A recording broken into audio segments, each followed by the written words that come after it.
lui. Ah, Pakalenge, respect.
Bien-aimé Pépé, ça fait longtemps.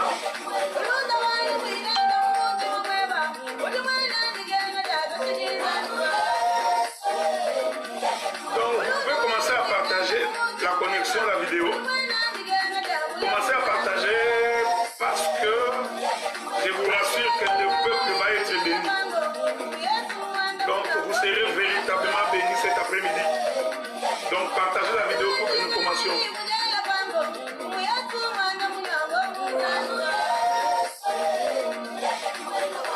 Merci bien-aimé Blanchard, bien-aimé Nathalie, Nirina d'avoir partagé.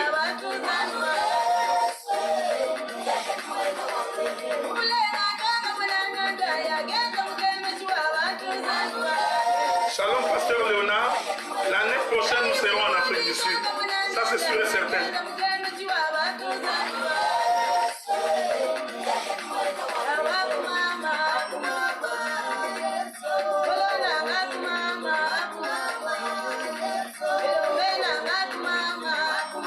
Ah, bien-aimé Rodrigue, que Dieu te garde, hein, qui te protège aussi.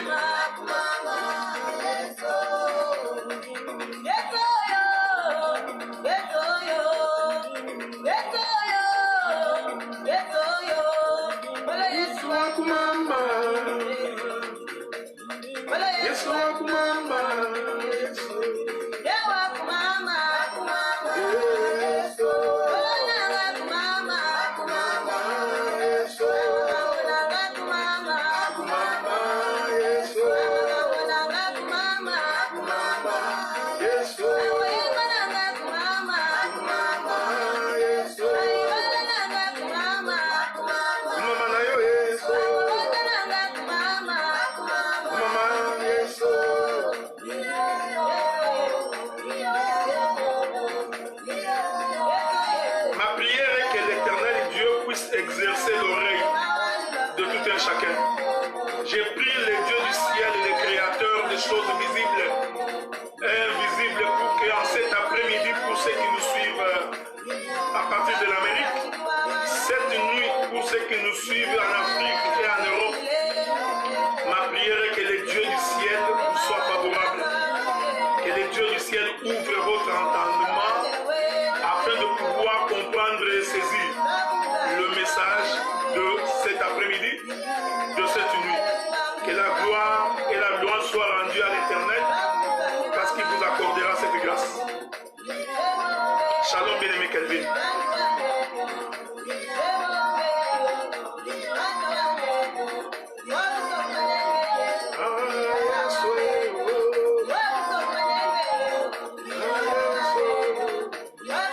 Ah, les bien-aimés de Florence, que Dieu vous bénisse aussi. Hein? La sœur Valérie, merci d'être connectée. Que la gloire soit rendue à l'Éternel. Prospère Mbala, sois béni également d'être connecté.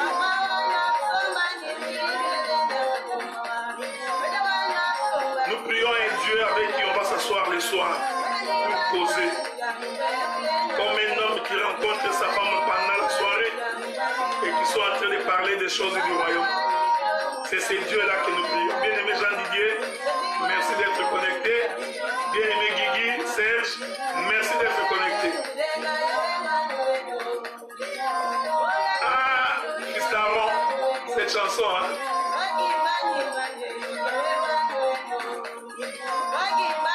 Il est le Dieu qui mérite l'adoration. Il mérite la louange.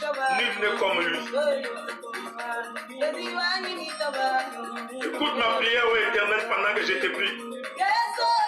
Ah, yes, oh, yo. Yes, oh, yo. Ah, yes, oh, yo. Oh, yes, oh, akumamba. Oh, yes, oh, akumamba. Yes, qu'il soit béni, le créateur des choses invisibles et invisibles. C'est Dieu qui nous donne encore la force de tenir et de le servir. Qu'il soit exalté et qu'il soit béni. Il est le Dieu que nous adorons même quand nous sommes insultés. Il est le Dieu que nous prions quand même quand nous sommes injuriés. Même lorsqu'on se moque de nous, nous continuons à adorer ces dieux. Vous avez compris ça?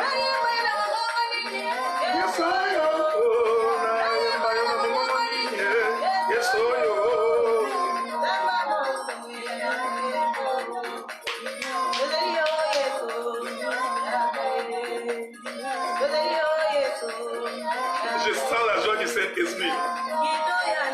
Ah, yes, oh, yo.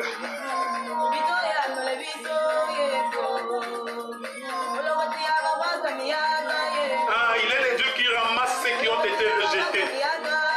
Vous qui avez été rejetés par vos familles, rejetés par vos amis, rejetés par votre entourage. Les dieux que nous servons, c'est les dieux qui viennent au secours de ceux qui ont été rejetés. Ils vous ramènent dans la bergerie, dans la maison du Père.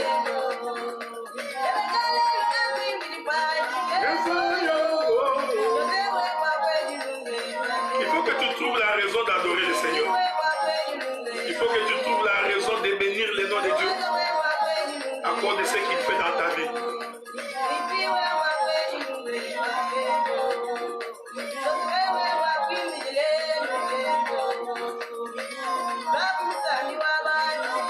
Yes, oh, oh.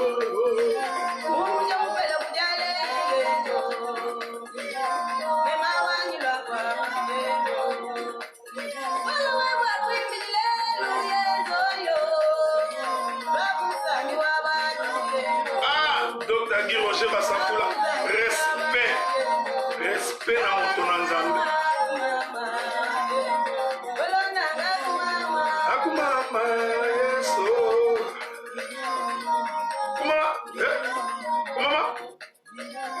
Kumama. Shalom bien-aimés dans le Seigneur. Merci beaucoup, Pasteur Alain, d'être connecté. Nous vous remercions tous de vous être connectés, très nombreux déjà.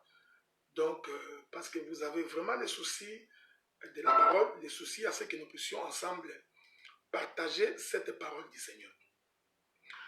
Nous voulons d'abord vous remercier d'être tous connectés et nous pensons que le temps que nous allons partager ensemble va être une bénédiction à la fois pour toi, pour toute ta famille et pour tous ceux qui sont de ton entourage. Et je suis certifié d'une chose, que l'Éternel ne va pas t'abandonner et que ce soir, cet après-midi, et certainement que tu recevras quelque chose de la part du Seigneur. Comme je disais, donc nous allons expliquer, nous allons aller voir quel est cet homme qui était caché dans la maison de Delilah. J'en parlerai, j'entrerai dans les détails. Nous allons sonder les profondeurs de Dieu. Nous toucherons les intestins de l'Éternel pour que chacun de nous soit à même de comprendre cela. Mais comme je vous avais dit, il y a 2 ou 3 semaines passées, nous sommes dans les projets de pouvoir relancer la radio de l'Évangile éternel, la radio de l'Évangile de Christ. Comme vous savez, il y a quelques années, 10 ans ou 8 ans passés, nous avions la radio. Malheureusement, pour des circonstances indépendantes de notre très bonne volonté, la radio a cessé de fonctionner. Maintenant, nous voulons relancer la radio. Voilà pourquoi je vous avais dit que j'aurais besoin de votre aide, j'aurais besoin de votre soutien pour nous permettre de relancer cette radio-là. Parce que nous croyons que la radio a été une bénédiction pour beaucoup de gens. S'il y a beaucoup de personnes dans le monde aujourd'hui qui sont à même de comprendre l'évangile. Si aujourd'hui nous sommes suivis par plusieurs personnes, c'est tout simplement parce que cette radio avait permis à tous les bien-aimés qui étaient éparpillés dans le monde, dans des coins où ils ne pouvaient pas écouter la parole. À partir de cette radio, ils pouvaient ainsi accéder à la vérité. Voilà pourquoi je voudrais relancer la radio. Je vous avais dit qu'il nous faut pratiquement 2000 $ à peu près pour que nous puissions relancer cette radio-là. 2000 $ parce qu'il nous faut d'abord réouvrir un site internet. La page site internet vous permettez que nous puissions baisser le volume de mon téléphone pour ne pas déranger ceux qui nous suivent. Donc il nous faut d'abord concevoir la page de la radio. Ça demande des frais. Il nous faut trouver les lieux de son hébergement où on va héberger la radio et les sites. Ça aussi, ça va demander de l'argent. Et il nous faut un ordinateur. Donc, comme moi, je n'ai pas l'esprit de pauvreté. Donc, je refuse des simples ordinateurs, pas de simples laptops. Nous avons donc besoin d'un ordinateur Mac Pro. Voyez-vous? Donc, il faut un Mac Pro pour nous permettre de travailler dessus. J'ai estimé entre 2000 à 2500 pour que nous puissions démarrer. Voilà pourquoi, à la fin de mon intervention, je mettrai mon compte, le numéro de mon compte bancaire. Je mettrai également le code pour les bien-aimés qui sont outre-mer. Donc, vous qui êtes aux États-Unis d'Amérique, parce que moi je suis au Canada, vous qui êtes en Afrique, en Asie, en Australie et en Europe, lorsque vous voulez faire un transfert, vous pouvez faire les transferts directement à partir du code et du numéro de mon compte bancaire que je mettrai à la fin de mon intervention, que vous pourrez lire pour faire les transferts. Et je me ferai un devoir à chacune de mes interventions de citer les noms de toutes les personnes qui ont contribué aux besoins. Si vous voulez même que je cite les montants que vous avez donnés, je citerai les montants. Comme ça, ça permettra qu'il y ait une clarité pour tous ceux qui nous suivent. Parce que nous voulons vraiment mettre cette radio en place. Donc, ce n'est pas l'argent que nous cherchons pour mettre dans nos poches, parce que nous croyons déjà que matériellement, Dieu nous a assez bénis comme ça. Maintenant, nous voulons prendre ce que nous avons pour servir le Seigneur. Voyez-vous? Donc, je mettrai ces informations-là à la fin de mon intervention. Les choses étant dites, rentrons très vite dans les Écritures pour que nous commencions. Le livre des Juges, le chapitre 16. Livre des Juges, chapitre 16. Je vais commencer par le verset 4. Il est écrit: après cela, il aima, je parle ici de Samson, il aima une femme dans la vallée de Sorek. Elle se nommait Delilah. Les princes des Philistins montèrent. Souffrez parce que je vais vraiment lire. Je lirai vraiment le texte. Parce que je voudrais d'abord présenter l'agneau dans son entièreté. Avant que nous commencions le découpage. Voyez-vous, je vous présente d'abord l'agneau. Ensuite, je prendrai le couteau pour découper l'animal. Voyez-vous? Donc, présentons d'abord l'animal sans défaut. C'est très important. Il est écrit: elle se nommait Delilah. Les princes des Philistins montèrent vers elle et lui dirent: flatte-les pour savoir d'où lui vient sa grande force et comment nous pourrions nous rendre maîtres de lui. Nous les lierons pour les dompter. Nous te donnerons chacun 1100 cycles d'argent. Delilah dit à Samson: dis-moi, je t'ai pris, d'où vient ta grande force et avec quoi il faudrait te lier pour te dompter. Samson lui dit: si tu me liais avec cette corde fraîche, qui ne fût pas encore sèche, je deviendrai faible et je serai comme tout homme. Le prince des Philistins apportèrent à Delilah cette corde fraîche qui n'était pas encore sèche, et elle lia avec ses cordes. Or, des gens se tenaient en embuscade chez elle dans une chambre. Elle lui dit, les Philistins sont sur toi, Samson. Il y rompit les cordes comme serrant un cordon d'étoupe quand il sent le feu, et il ne connut point d'où venait sa force. Je continue ma lecture. Delilah dit à Samson, voici, tu t'es joué de moi, tu m'as dit des mensonges. Maintenant, je t'ai pris, indique-moi avec quoi il faut te lier. C'est un texte que vous connaissez, mais faites attention. Ce n'est pas parce que tu connais le texte que tu vas comprendre les tournures que nous allons aborder ici. Donc, rassure-toi. Samson lui dit, si on me lit, je suis là dans... où c'est? Voilà. Non, le verset 10. Delilah dit à Samson, tu t'es joué de moi, tu m'as dit des mensonges, maintenant je t'ai pris, indique-moi avec quoi il faut te lier. Il lui dit, si on me lie avec des cordes neuves, dont on ne se fit jamais servi, je deviendrai faible et je serai comme tout homme, tout autre homme. Delilah prit des cordes neuves avec lesquelles elle les lia, puis elle lui dit, les Philistins sont sur toi, Samson. Or, des gens s'étaient nés en embuscade dans une chambre. Il rompit comme un fil les cordes qu'il avait au bras. Je continue ma lecture. Okay? Tout ça, je suis en train de vous présenter l'agneau. Delilah dit à Samson, jusqu'à présent, tu t'es moqué, tu t'es joué de moi. Tu m'as dit des mensonges, déclare-moi avec quoi il faut te lier. Il lui dit, tu n'as qu'à tisser le 7 tresses de ma tête avec les chaînes de tissu. Elle les fixa par la cheville. Puis elle lui dit, les Philistins sont sur toi, Samson. Il se réveilla de son sommeil et il arracha la cheville du tissu et les tissus.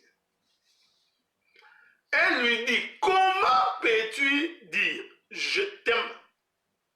Jusque-là, je présente l'agneau. Okay?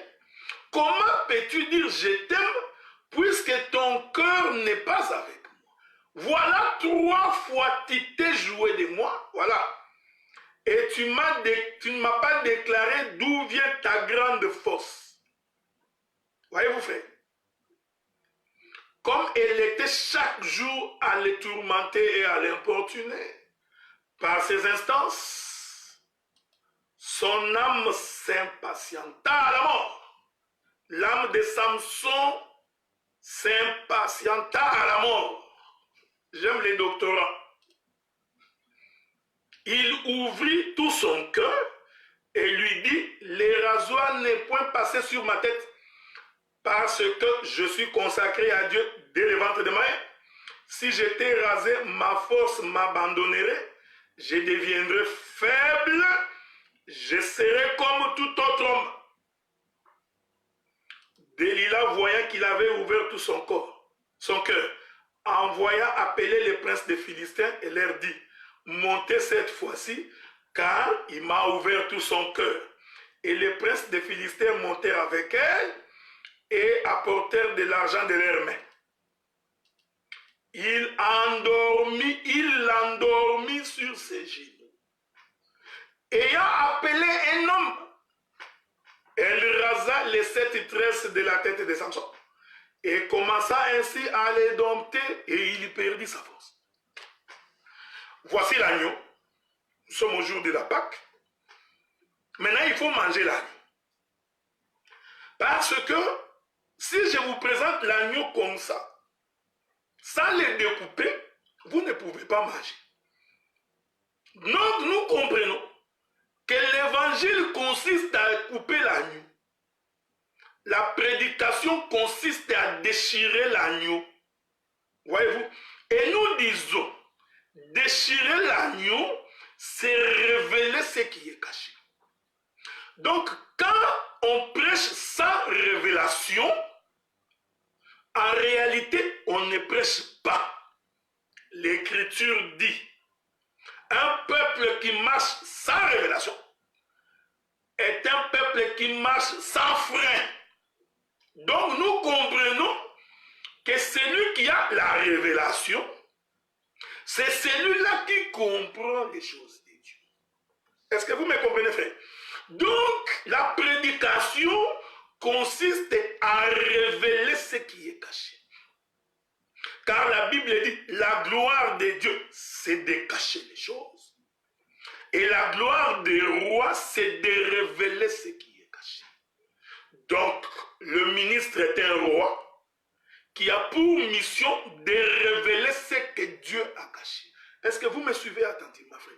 Je parlerai calmement, très posément. Personne ne va échapper à la connaissance.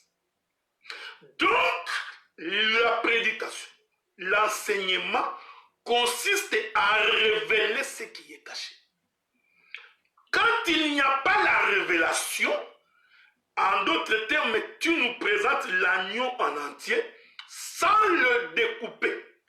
Or, quand l'agneau n'est pas découpé, le peuple ne peut pas manger. Voilà pourquoi, avant de multiplier le pain au jour de leur famine, l'Éternel prit le pain, il rendit grâce et il rompit le pain pour que cela soit distribué. Donc, pour que le peuple trouve la nourriture, il faut rompre le pain. Nous disons, rompre le pain, c'est la révélation. Voilà pourquoi dans la chambre haute, Jésus-Christ prit le pain après l'avoir levé, parce que tout ça, ce sont des mouvements prophétiques. Après avoir levé le pain, il rompit le pain et donna à ses disciples. Donc quand le pain n'est pas rompu, le peuple ne peut pas avoir la vie, parce que la vie est cachée dans le corps. Donc il faut que nous rompions. C'est pourquoi nous disons, quelqu'un ne peut pas contester la révélation. Parce que la révélation, c'est ça même Dieu. Le temps me manque aujourd'hui pour expliquer pourquoi Dieu s'est caché dans les lieux très saints. Et que tout le temps que Dieu était dans les lieux très saints, Israël ne pouvait pas avoir la vie. Pour que Israël puisse avoir la vie, il faut que celui qui était caché dans les lieux très saints puisse porter l'habit en laine et sortir dehors. Est-ce que vous me suivez, frère? Maintenant, je précise aussi, pour que vous me... Je vous ai dit que je parlerai calmement. Pour que vous compreniez que les ministères, ce sont les 5 doigts de la main de l'homme. Or, vous allez constater que les doigts n'ont pas tous la même grandeur, ils n'ont pas tous la même longueur, ils n'ont pas tous le même taille. Donc, nous avons des doigts qui sont longs, nous avons des doigts qui sont moyennement longs, et nous avons des doigts qui sont petits. Nous avons des doigts qui sont gros, et nous avons des doigts qui sont minces. Mais tous sont les doigts de la main. Écoutez l'exhortation. Vous qui voulez servir Dieu dans la vérité et dans la sincérité. Écoutez la sagesse qui sort de ma bouche. Cette sagesse est une sagesse de Dieu. Les petits doigts ne peuvent pas dire au grand doigt que je n'ai pas besoin de toi. Le gros doigt ne peut pas dire au doigt mince que je n'ai pas besoin de toi. Vous comprenez que tous les doigts de la main vivent en complémentarité pour servir l'œuvre de Dieu. Donc si nous avons des ministres au milieu de nous, qui sont les fils de l'exhortation, qui sont forts en exhortation, nous ne pouvons pas les négliger. On ne peut pas considérer qu'ils sont des petits. Si nous avons des ministres qui sont chargés, experts, pour expliquer la doctrine, ici je parle de la doctrine en termes de mode de vie, que ces ministres-là ne considèrent pas que ceux qui ont la capacité d'interpréter, qu'ils sont moins importants que eux. C'est ça les ministères. La complémentarité du ministère. Voilà pourquoi je vous conseille, frères bien-aimés dans le Seigneur, de comprendre qu'aujourd'hui, nous allons tout simplement voler. Donc, je resterai dans la révélation sur révélation. Vous comprenez? Donc là, je vous ai donné les textes parce que mes pieds sont encore sur la terre. L'aigle, avant de voler, je vous ai présenté les textes. Mais je vous informe que je ne marcherai pas sur la terre. Donc, nous allons voler. Voilà pourquoi je vous dis, les ministères, c'est de la complémentarité. Maintenant, vous qui avez la capacité de voler, il ne faut pas vous moquer de la poule qui ne vole pas. Ne te moque pas de l'autruche qui ne vole pas, parce que l'autruche aussi peut courir très vite. Et toi, l'autruche, comme tu peux courir très vite, il ne faut pas te moquer de l'hirondelle.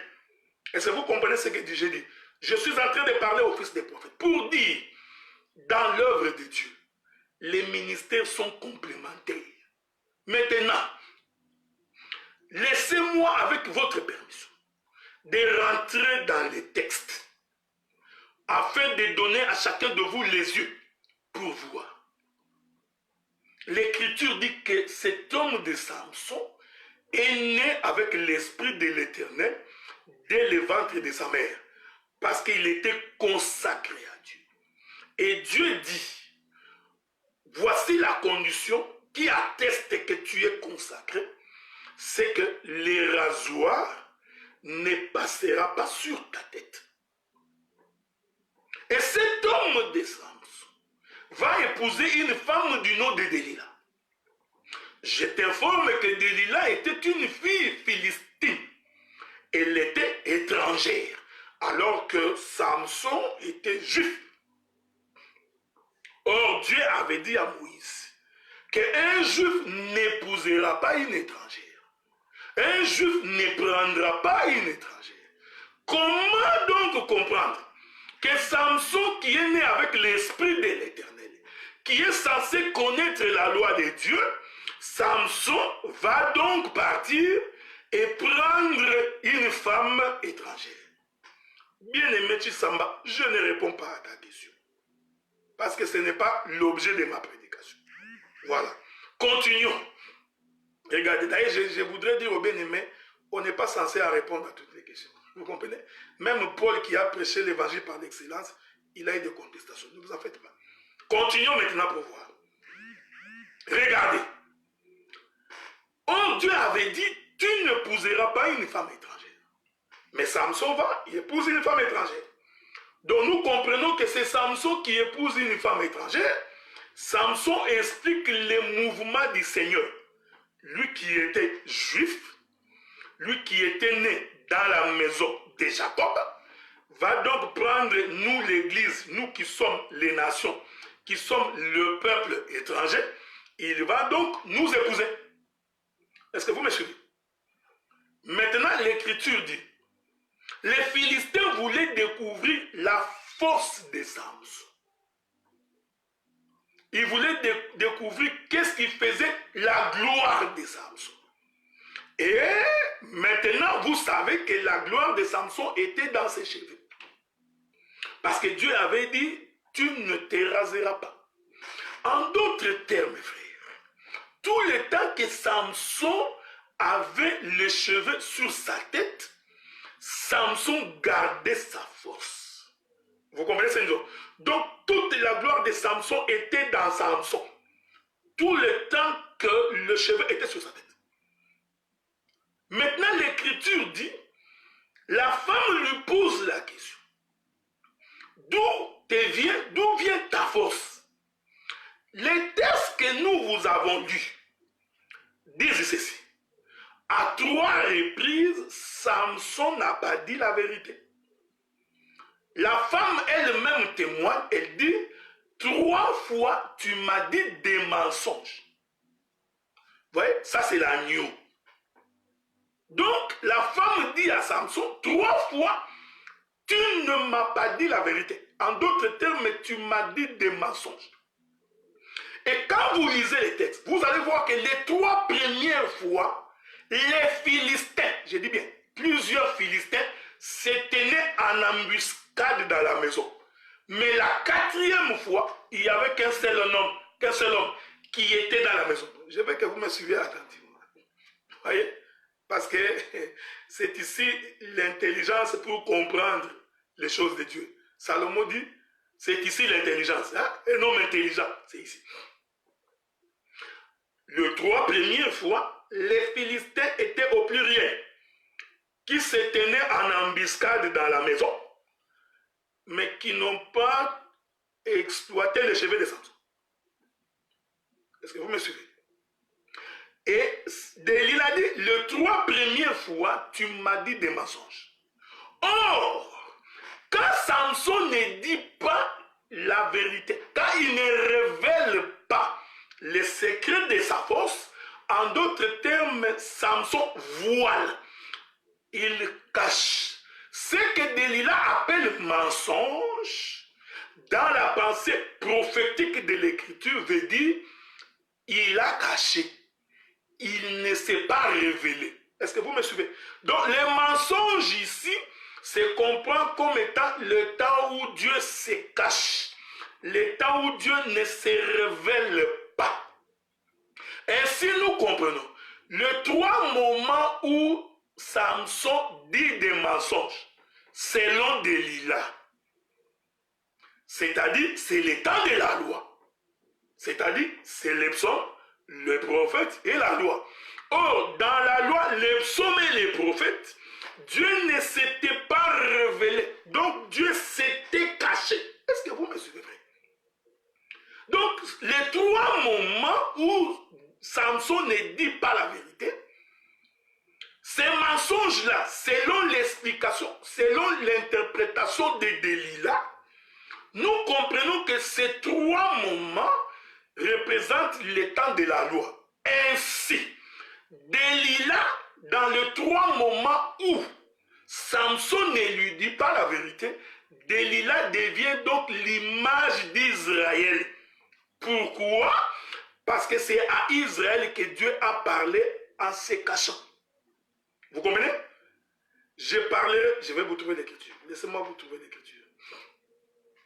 Avec votre permission, hein, trouvons les écritures pour pouvoir aider les bien-aimés qui nous suivent. Ok? Laissez-moi vous trouver les écritures là-dessus.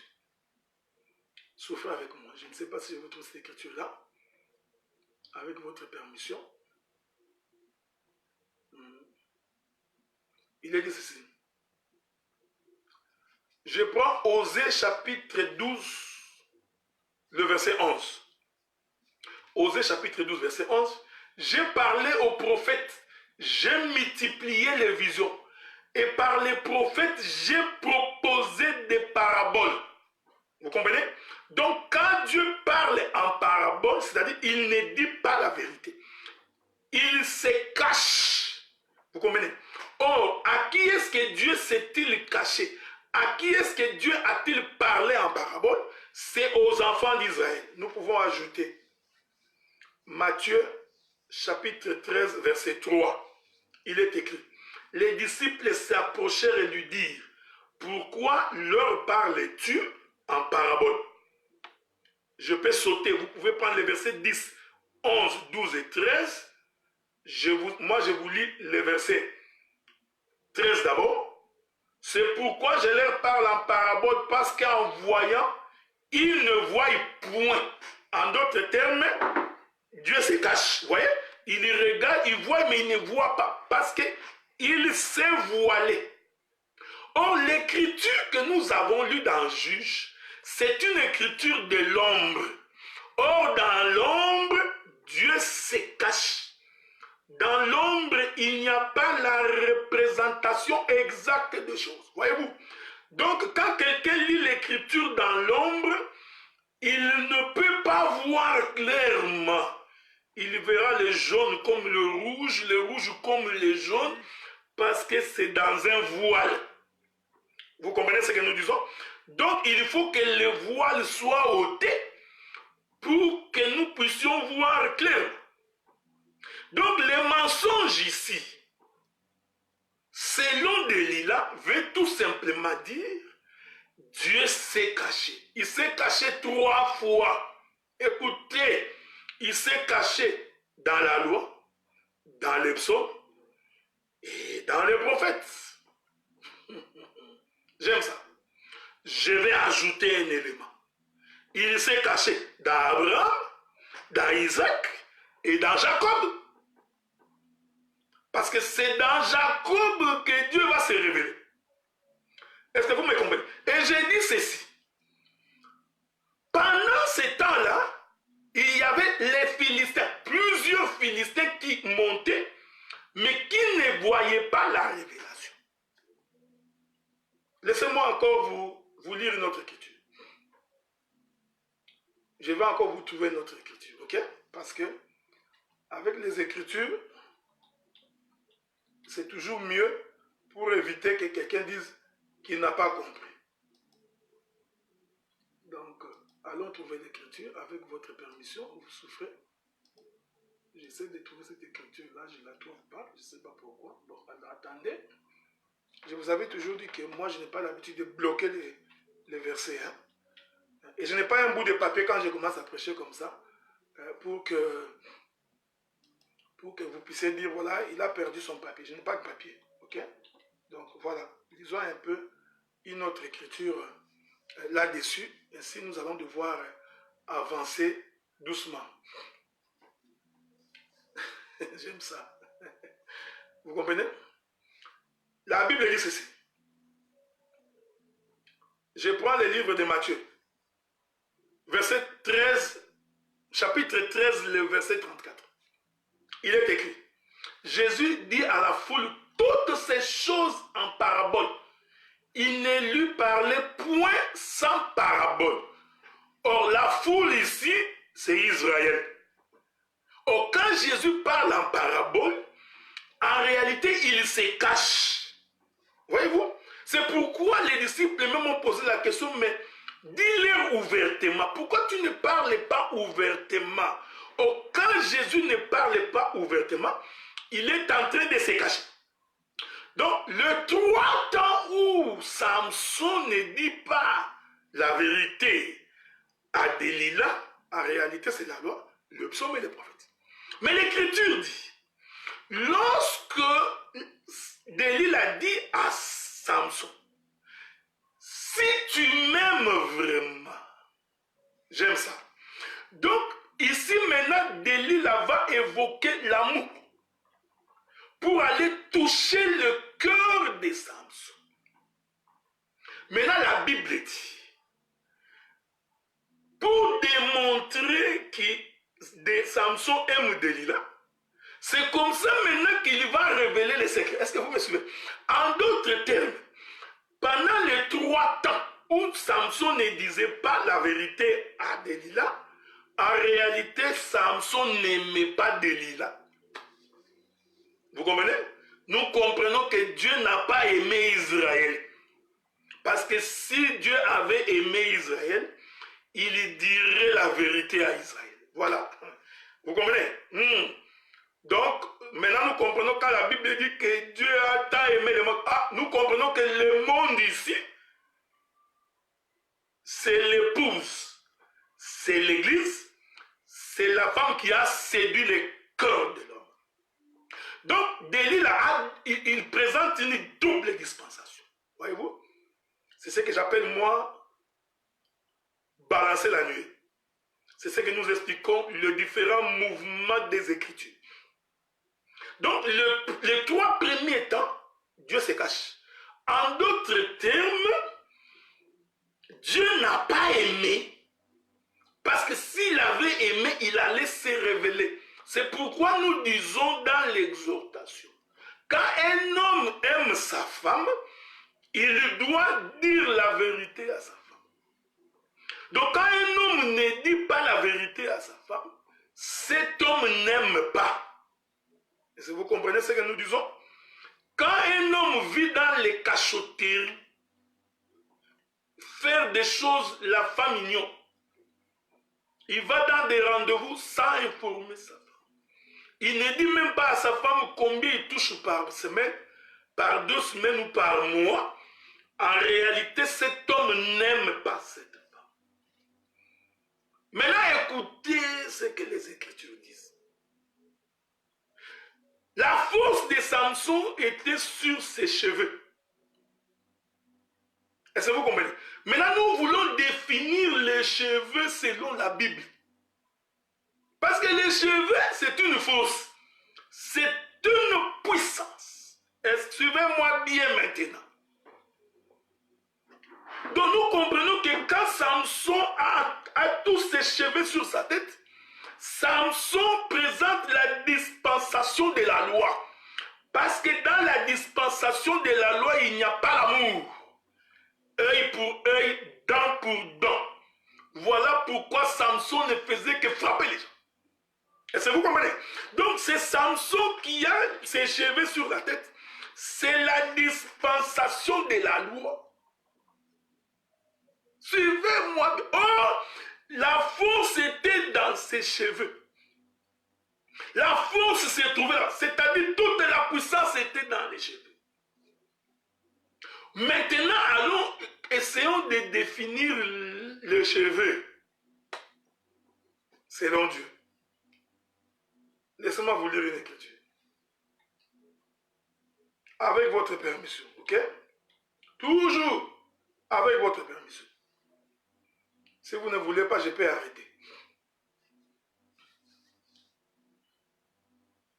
Prenons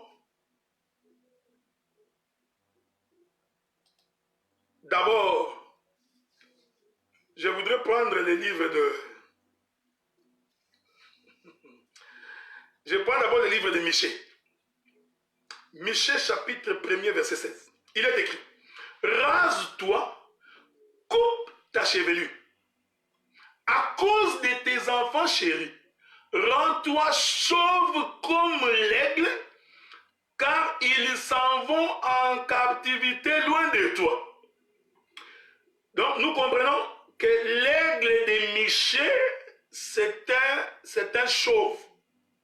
C'est quelqu'un qui n'a pas les cheveux. Suivez-moi bien, parce que je vous ai dit que je monte. Hein? Donc, pourquoi l'aigle de Michée est-il rendu chauve? Pourquoi est-il devenu chauve?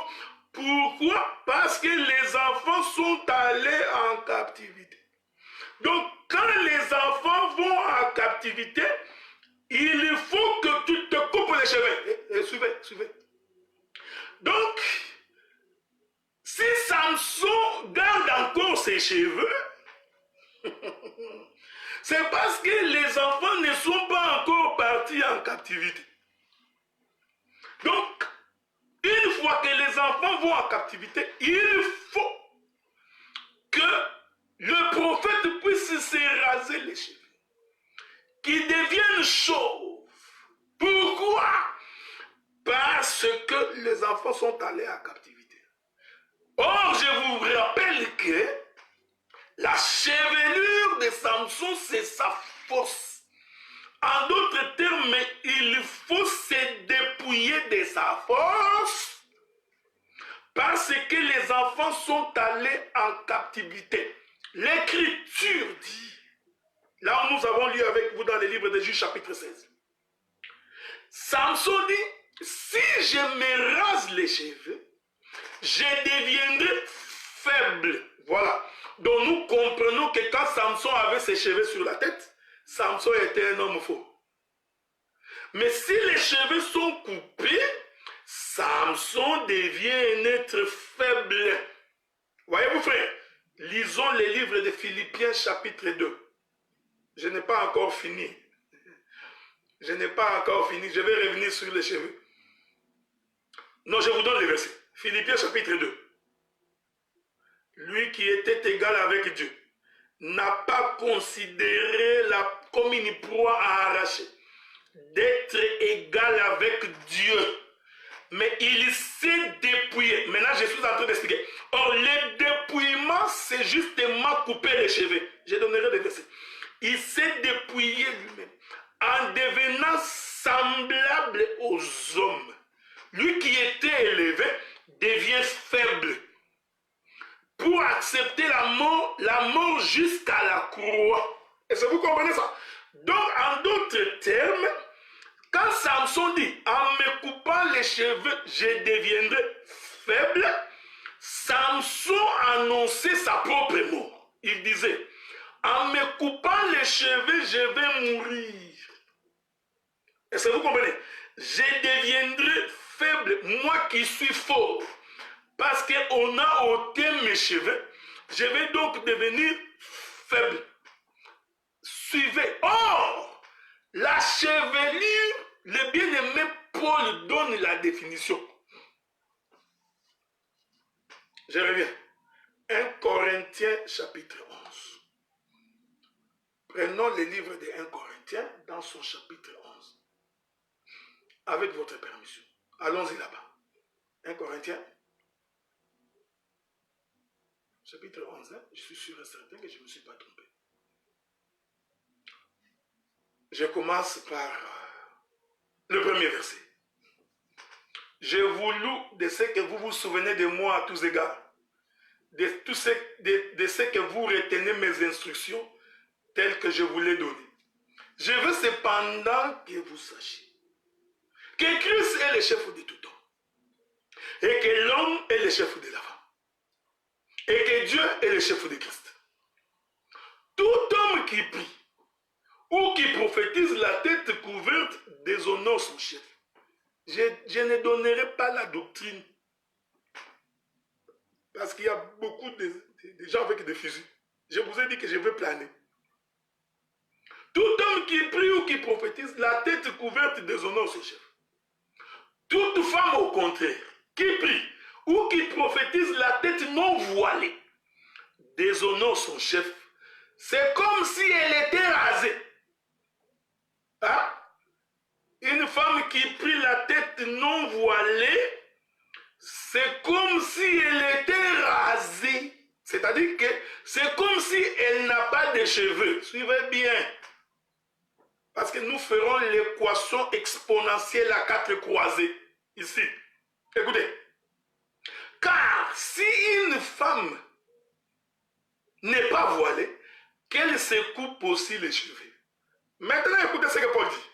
Or, s'il est honteux pour une femme d'avoir les cheveux coupés ou d'être rasée, qu'elle se voie. Paul dit, quand la femme ne porte pas les cheveux, c'est une honte. J'aime l'évangile. Quand une femme n'a pas les cheveux, c'est-à-dire quand elle est rasée, c'est une honte. J'aime Paul. Il continue, il dit.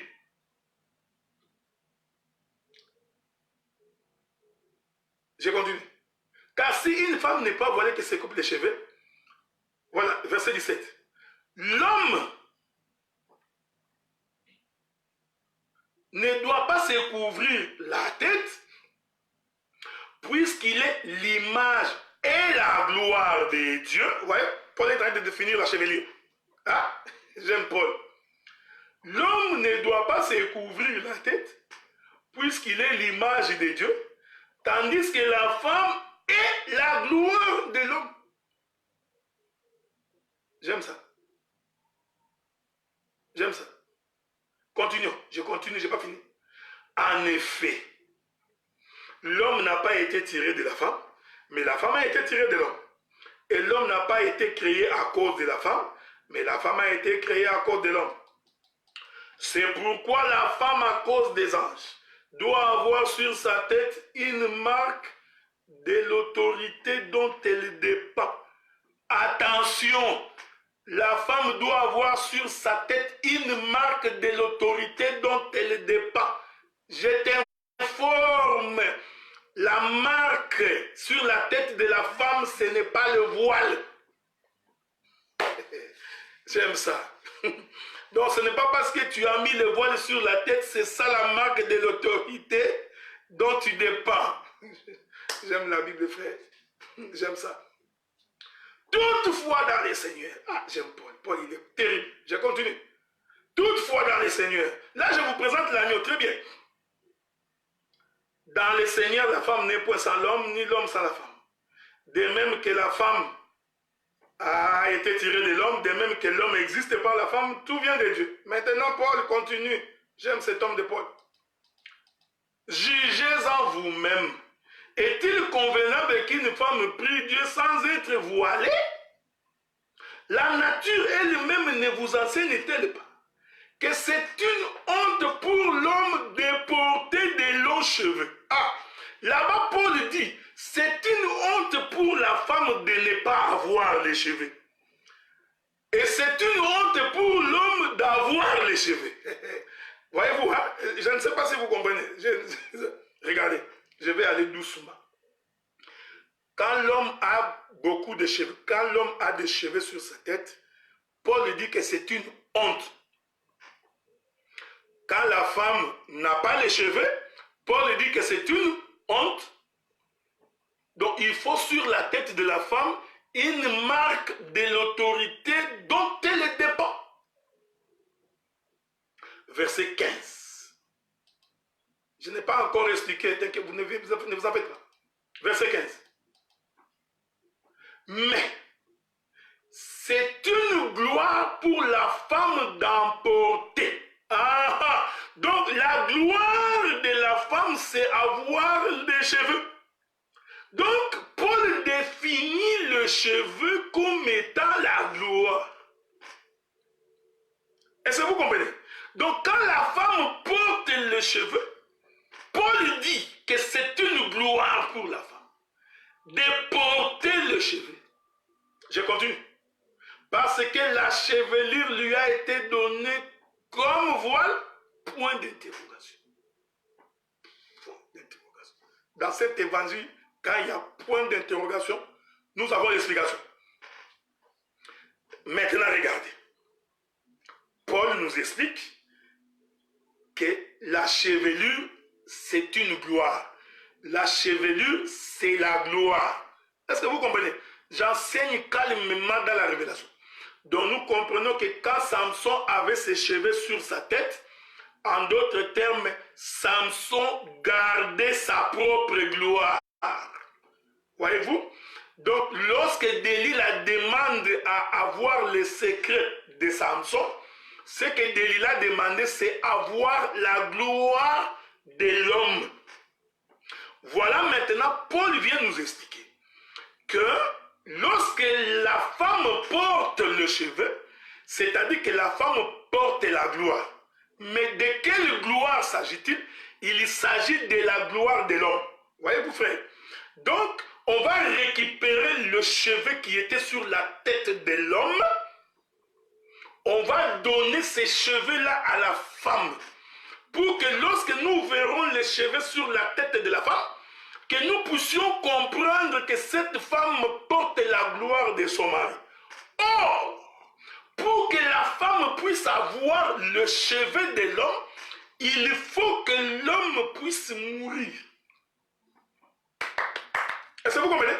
Donc, pour que Delilah puisse récupérer le cheveu de l'homme, il faut que Samson meure. Je vais expliquer une double dispensation prophétique de la mort de Samson. Parce qu'en réalité, déjà quand on coupait les cheveux de Samson, Samson était mort. C'était la mort même de Samson. Parce que si Samson est vivant, tu ne peux pas récupérer sa gloire. Donc pour récupérer la chevelure du vieillard, qui descend dans l'abîme. Hein? Parce que la chevelure du vieillard doit descendre dans l'abîme. Ça, tu n'as pas vu? J'aime ça. Allons lire l'écriture. Allons l'écriture. Parce que peut-être tu ne vois pas la mort. Tu ne vois pas la mort, ok? Laissez-moi te trouver la mort. Qu'est-ce que dit l'écriture? Je suis dans Job chapitre 41, le verset 23. Ça, c'est ce qu'on appelle enseigner. Je suis en train d'enseigner. Vous voyez, je coupe l'animal morceau par morceau. Je coupe la jambe, je mets à côté. Je coupe les bras, je mets à côté. je prends la poche en mer, je fais sortir. Vous voyez? Pour que tu comprennes l'enseignement. C'est ça le ministère. Nous sommes en train de couper. Écoutez, je suis dans Job chapitre 41, le verset 23. Il laisse après lui un sentier lumineux. L'abîme prend la chevelure du vieillard. Ouais? L'abîme, l'abîme, c'est le séjour des morts. C'est là où il y a les ténèbres. Maintenant, nous comprenons que Delilah est l'image des ténèbres. Voyez-vous? Au commencement, l'Esprit de Dieu s'est mouvé au-dessus de nous. Il n'y avait que les ténèbres à la surface de l'abîme. Nous comprenons. Celui qui était en train de se mouvoir au-dessus des eaux, c'est Samson. Et les ténèbres qui étaient sur la surface de l'abîme, c'est Delilah. Pourquoi? Parce que Paul dit, nous étions sans Dieu, ni droit de cité, n'ayant pas part à l'héritage des saints. Nous étions considérés comme étant des païens, les gens qui étaient dans les ténèbres. Voyez-vous, frère? Or, Delilah est une étrangère qui était sans Dieu, l'image d'un peuple dans les ténèbres. Maintenant, quand Samson épouse Delilah, nous comprenons que c'est l'Esprit de l'Éternel qui est en train de se mouvoir au-dessus des eaux. Mais pour que les ténèbres soient éclairées, pour que l'abîme soit éclairé, il faut que la chevelure du vieillard puisse descendre dans l'abîme. Nous comprenons que la chevelure du vieillard descendre dans l'abîme explique la mort de Samson. Maintenant, rentrons, parce que je suis en train de nous jouer. Vous voyez, frère, nous sommes en train de jouer au jeu de ping-pong. Oh, maintenant, rentrons là-bas. L'Écriture dit, pour raser Samson, il a fallu comprendre Samson, que ses deux genoux, que sa tête soit sur les deux genoux de la femme. Donc, on prit la tête de Samson. Où se trouvaient ses cheveux? La femme mit cette tête sur les deux genoux. Vous comprenez? Donc, c'est sur les deux genoux qu'on est en train de raser Samson. Vous comprenez? En d'autres termes, c'est sur les deux genoux qu'on dépièce l'agneau. Vous comprenez? Parce que raser Samson, c'est déchirer l'agneau pour que la vie soit donnée à Delilah. Or, les deux genoux représentent deux dispensations. Ça représente la loi et la grâce. Ça représente les prophètes et les apôtres. Nous sommes bâtis sur le fondement des apôtres et des prophètes.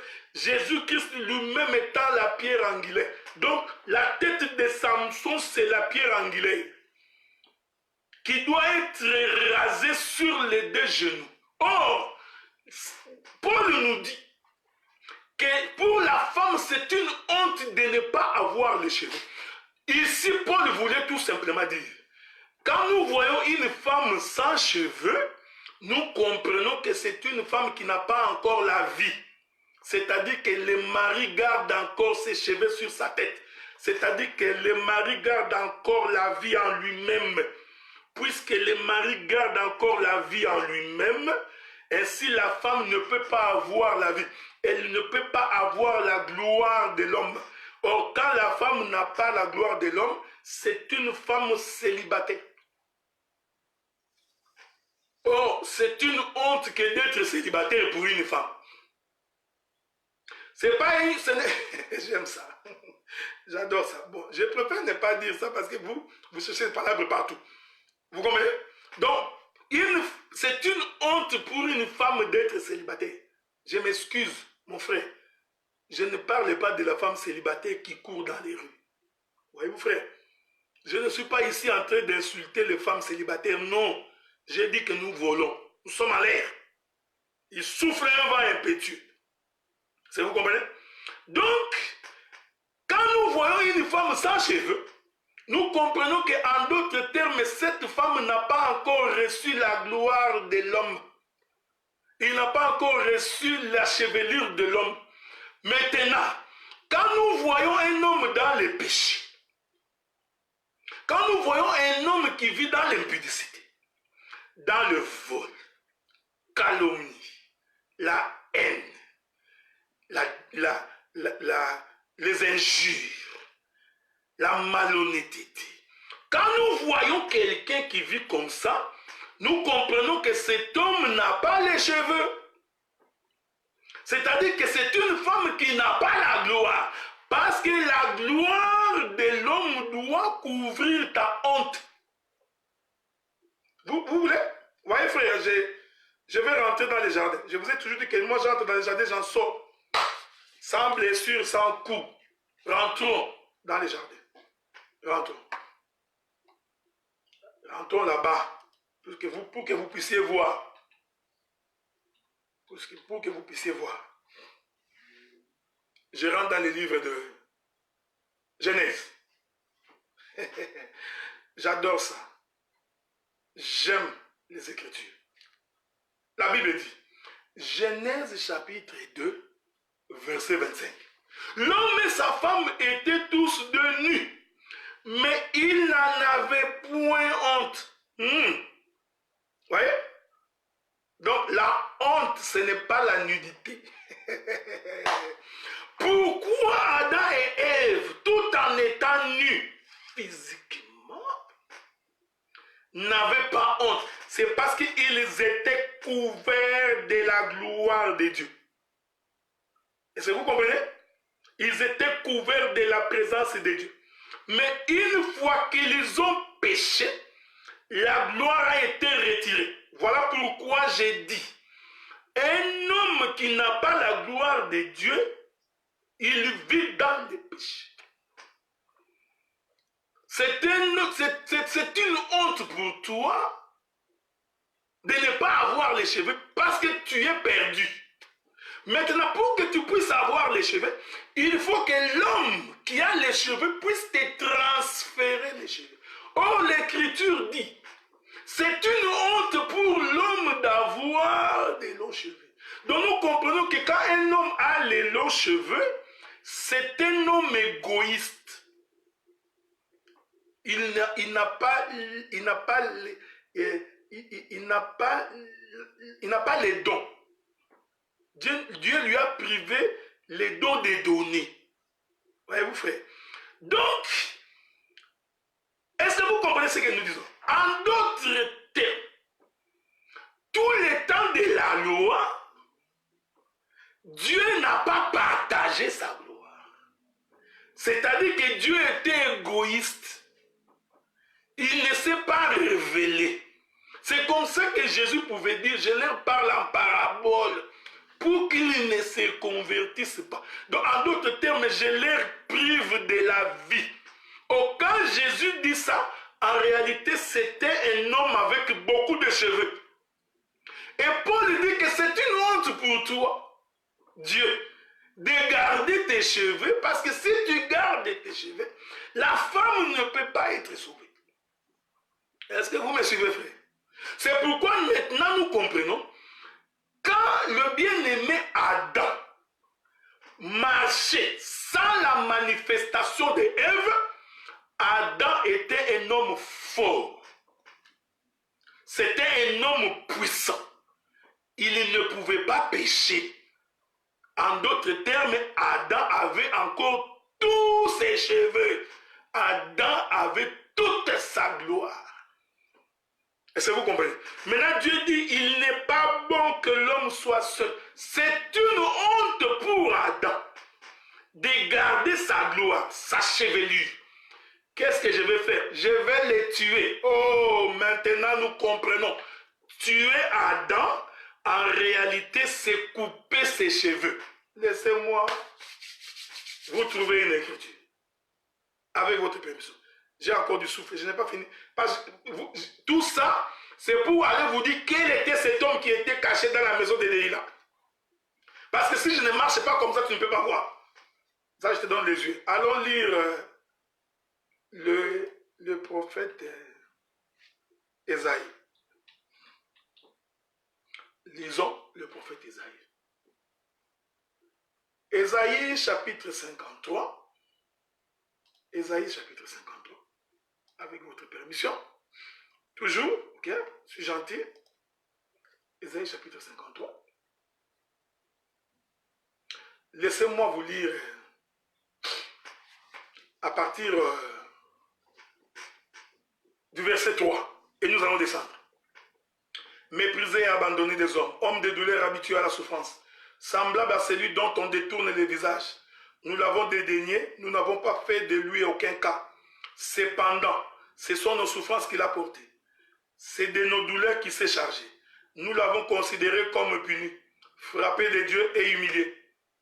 Mais il était blessé pour nos péchés, brisé pour nos iniquités. Le châtiment qui nous donne la paix est tombé sur lui, et c'est par ses meurtrissures que nous sommes guéris. Verset 6. Nous étions tous errants, comme des brebis perdues.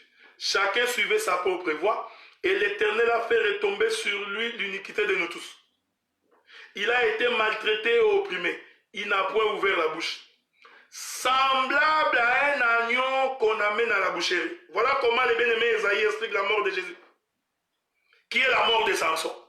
Semblable à un agneau qu'on amène à la boucherie. À une brebis muette devant ceux qui l'attendent, et il n'a point ouvert sa bouche. Ah, donc Esaïe nous dit que la mort de Jésus, c'était une tondaison. C'est-à-dire on était en train de couper les cheveux de Jésus. Est-ce que vous voyez ça? C'est ce que les bien-aimés, j'aime ça, j'adore ça. Le bien-aimé explique que la mort de Jésus est une tondaison. C'est-à-dire qu'on était en train de les raser.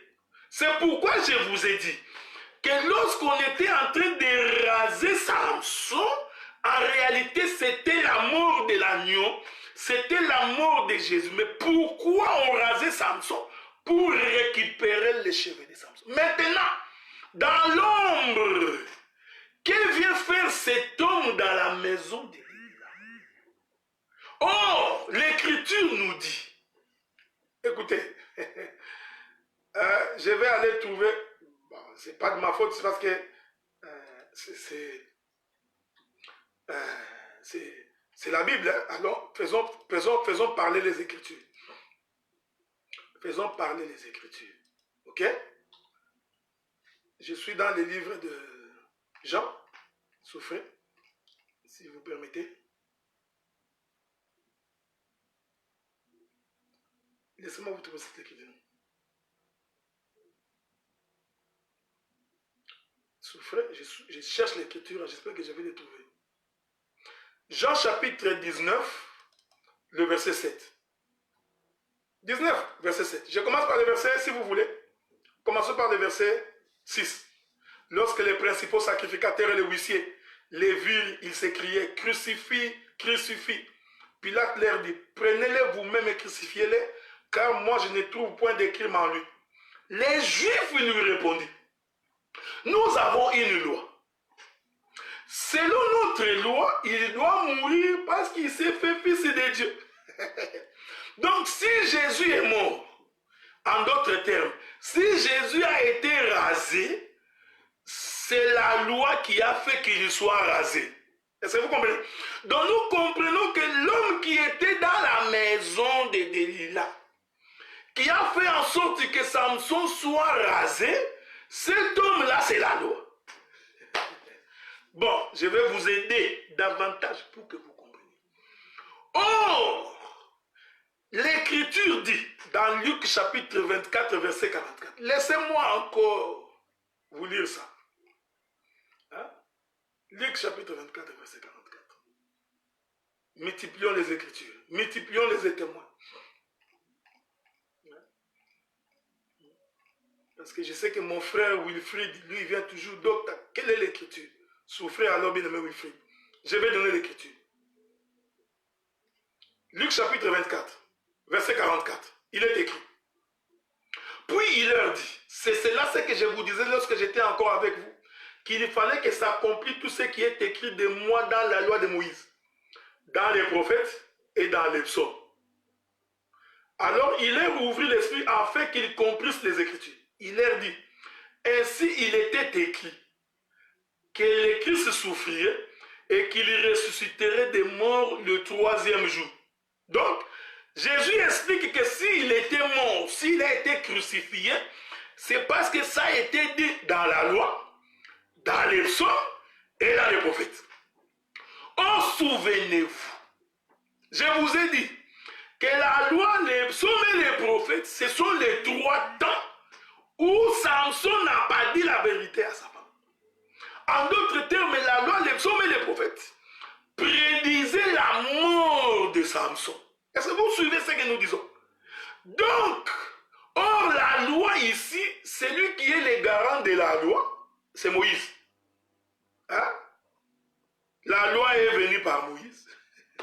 La grâce et la vérité par Jésus-Christ. Donc, nous comprenons que la présence de cet homme dans la maison, en réalité, cet homme représente le sacerdoce mosaïque. Pourquoi? Parce que c'est le sacerdoce mosaïque qui a tué Jésus. Les Juifs ont dit, d'après notre loi, quelle loi? La loi que Moïse nous a donnée, selon les ordonnances et les préceptions, les préceptes, pardon, et les prescriptions que Moïse nous a données, cet homme doit mourir.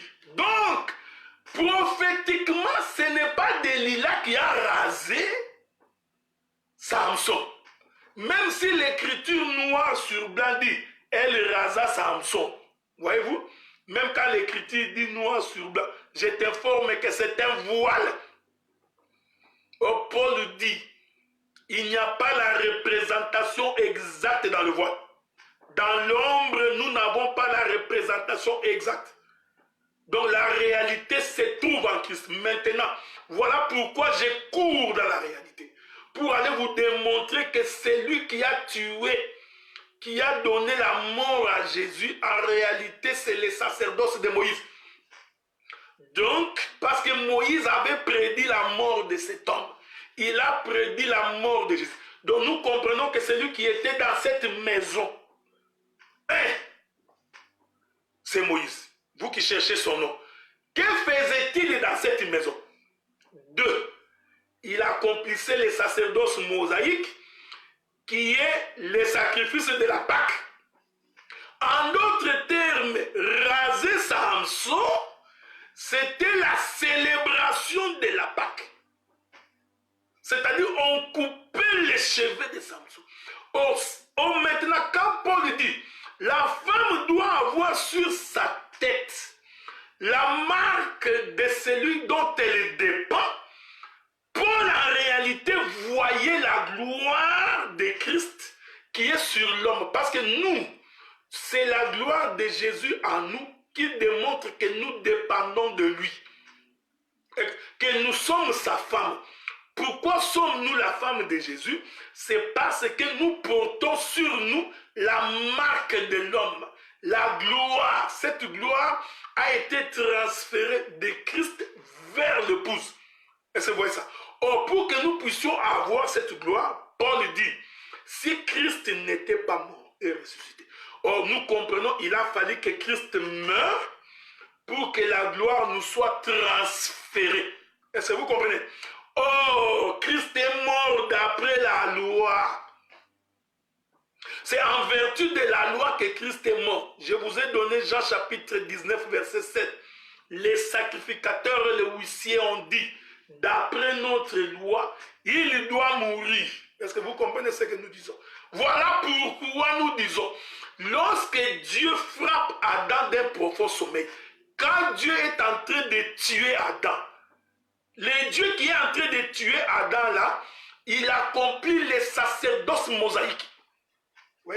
C'est Moïse qui est en train d'accomplir une œuvre. Vous comprenez pourquoi? Parce que c'est une honte pour l'homme d'avoir de longs cheveux. Parce qu'un homme qui a de longs cheveux veut dire c'est un célibataire. Écoutez maintenant. L'Écriture dit, un jour, le bien-aimé Élie devait être enlevé. Pendant qu'Élie voulait être enlevé, Élisée dit, je vais te suivre et je ne t'abandonnerai pas. Élie dit à Élisée, si tu me vois être enlevé, est-ce que vous comprenez ce que nous disons? J'aime ça. Si tu me vois être enlevé, alors tu auras la double portion de ce que tu demandes. L'Écriture dit qu'Élisée et Élie se sont mis en marche. Suivez-moi bien. Parce qu'ici, nous sommes dans les stades de professionnels.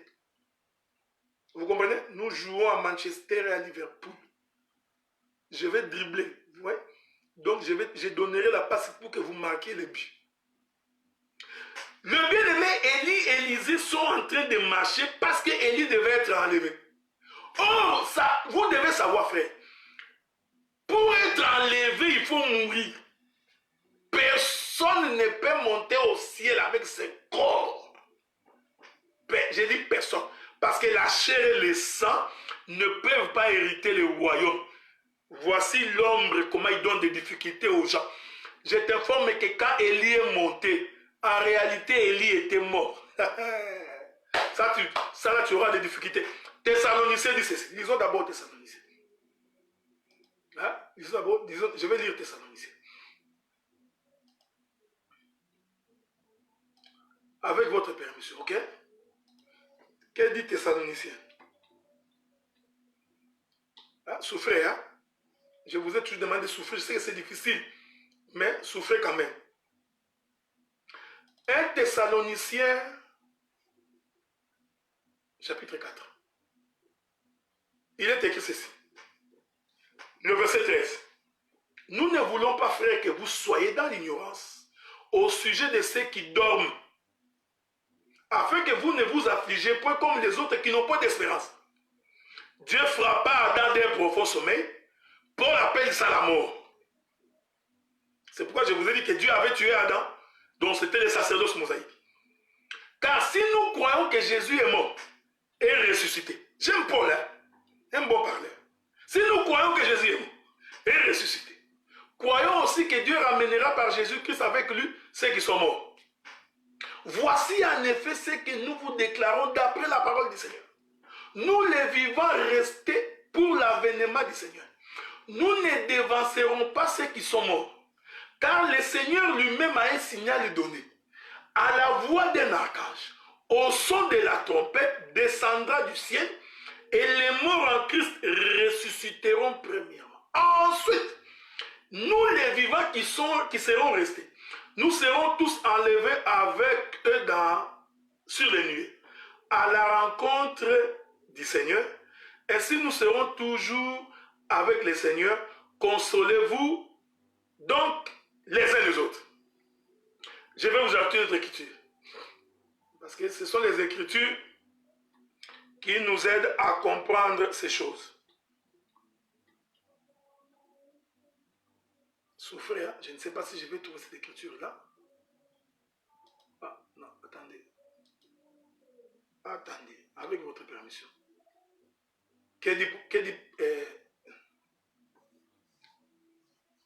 1 Corinthiens, chapitre 15, verset 42. La Bible dit, ainsi en est-il de la résurrection des morts. Le corps s'aimait corruptible, il ressuscite incorruptible. Une autre écriture. Donc, le jour où le Seigneur descendra pour nous prendre, ceux qui sont vivants, qui seront vivants, Paul dit, nous serons changés. Je vous ai lu ça dans le livre des Anciens. Ils changeront, en d'autres termes, ils partiront du corps corruptible vers le corps incorruptible. En réalité, il y a un mouvement de la mort qui s'est fait. Tant bien même étant vivant comme ça, mais ce corps corruptible va donc mourir. Parce que le changement du corruptible vers l'incorruptible ne se passe que par la mort. Donc prophétiquement, la chair ici et ses sangs ne peuvent pas hériter le royaume. Maintenant, retournons vers Élie et Élisée. Élie dit à Élisée, si tu me vois être enlevé, tu auras ce que tu demandes. Maintenant, regardez, frère. Quand ils se sont mis en marche, avant que Élie ne soit enlevé, il fallut premièrement qu'ils traversèrent le Jourdain. Parlons un bon français. Il fallut premièrement qu'ils traversassent les Jourdains. Vous voyez? Oh, cette traversée du Jourdain, c'est une mort. Parce que lorsqu'ils ont traversé les Jourdains, c'est alors que de l'autre côté, Élie va être enlevé. Mais avez-vous remarqué que lorsqu'ils sont passés, personne n'avait vu que Élisée avait la calvitie, que Élisée n'avait pas les cheveux. Quand ils sont passés avec, suivez-moi bien parce qu'ici je suis vraiment en train de nager.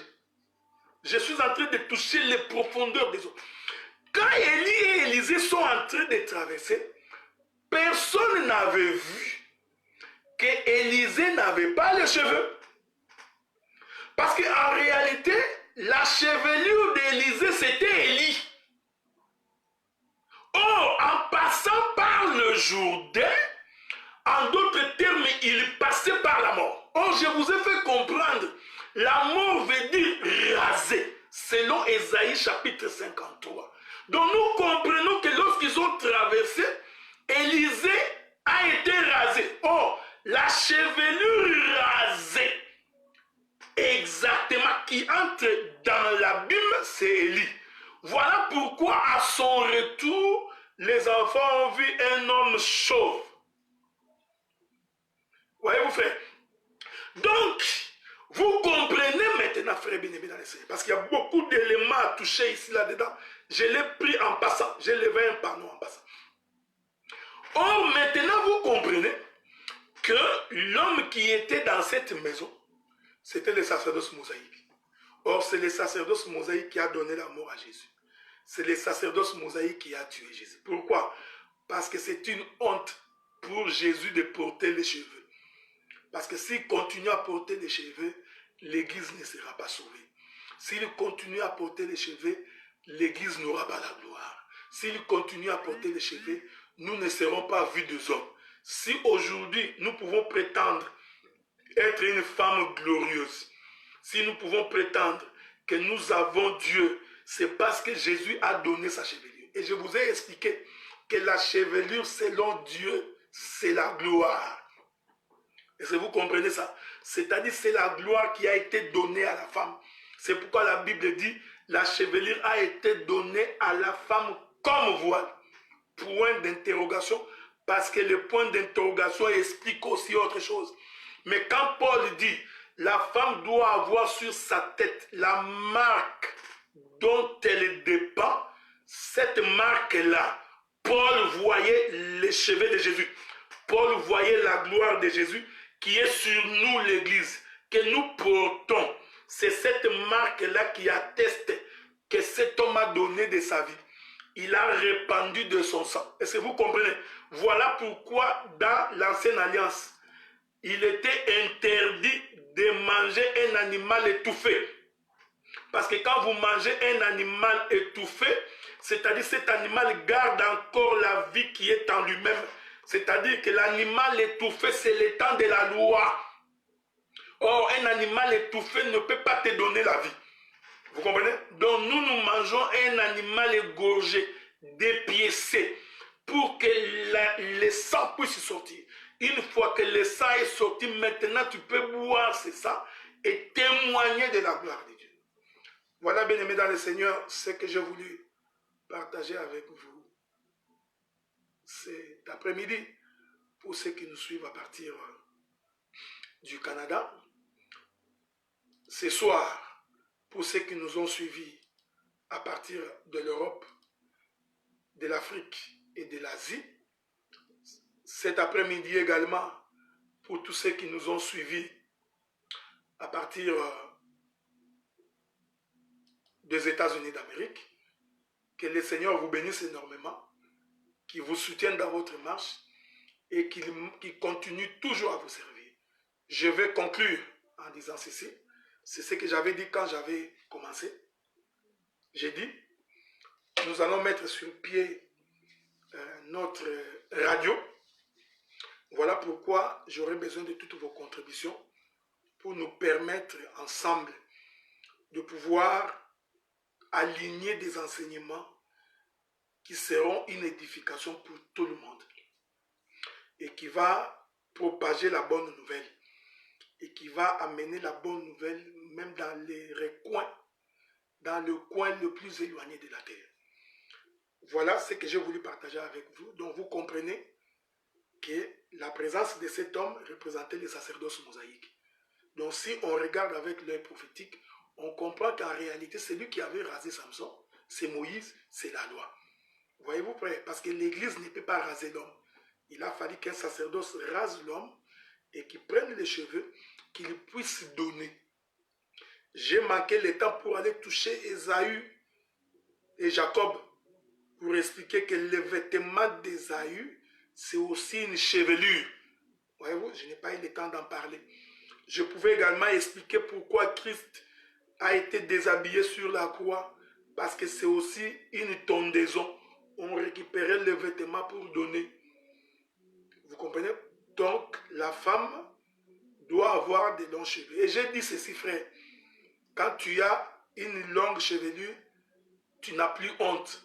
La honte ici, c'est le péché. Tu vois? Quand quelqu'un vit dans le péché, c'est une honte. Donc, cela veut dire que tu n'as pas accepté la mort et la résurrection de Jésus. Mais quand la gloire de Jésus te rencontre, quand tu es en contact avec cette chevelure-là fait en sorte que, vous permettez, cette chevelure-là fait en sorte que ta honte est écartée. Le péché t'a quitté. La vie de l'iniquité n'est plus avec toi. La vie des mensonges n'est plus avec toi.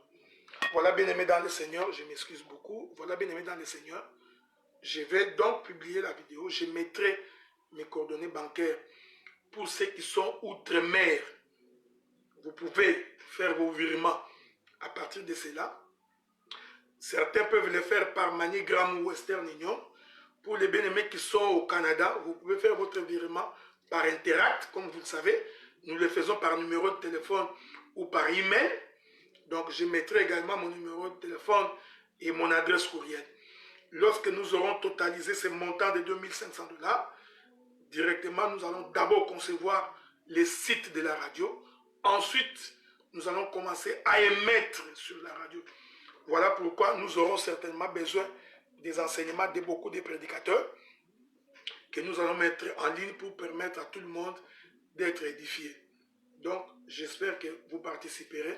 Et j'ai dit, je pourrais également à l'occasion donner le compte rendu des gens qui donnent, de combien qui donnent. Mais si le Seigneur te touche à cœur de nous donner du coup 2500 $, tu peux bien nous les donner. Ça va nous aider pour que nous puissions avancer. Laisse que la gloire du Seigneur vous couvre et que la paix de Dieu soit avec vous. Vous tous qui étiez avec nous, vous tous qui nous aviez suivis, vous qui avez consacré de votre temps pour nous suivre. Voilà, que Dieu vous bénisse alors dans ces cas-là.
Thank you.